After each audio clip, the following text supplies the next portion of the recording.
Welcome po sa ating channel, G-Trick TV.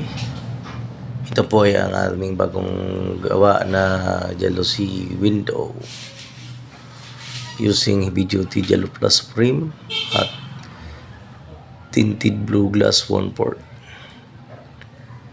Nasa 18 inches po yung blade niya. Tapos 10 blades po yung Jello Plus natin na ginagamit na heavy duty. Pasukin natin mamaya sa loob. Tingnan natin. 5 bintana po yan mga kalods. Ang ins po ng ating jealousy blade na 1/4 na tinted blue ay nasa 3 pesos and 75 centavos kada ins po. Ang Jello Plus po natin ay heavy duty po 700 po ang 10 blades, nasa 70 per dahon po heavy duty. Yan kita natin sa loob ng ating jealousy window tinted blue heavy duty Jello Plus frame. 5 bintana po yan, nasa 10.6 po ang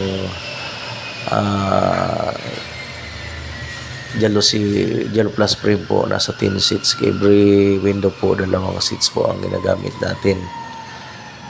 Yan. Ang kabuuan na presyo po yan mga kalods ay nasa 13,500 po, kasama na po yung labor natin. Kung medyo malayo, mag-additional po tayo sa ating transpo. Kasi malapit lang po ito, kaya pre-transpo na po ito. Kasama na po ito ang ating installation sa 13,500 na 5 bintana na jealousy window, 10 blades po. Yan ang kabuuang presyo niya mga kalods, 13,500.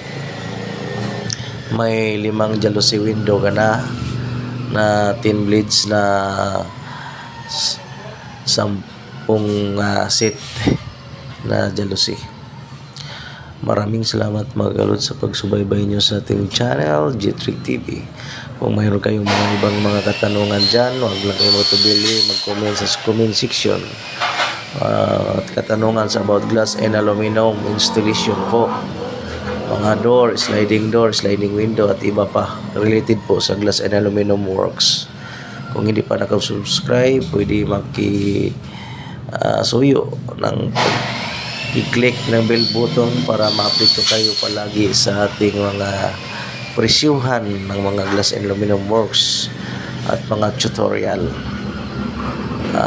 Paki-like and share and comment po sa ating comment section. May pre-quotation po tayo. Maraming salamat po mga kalods. God bless everyone.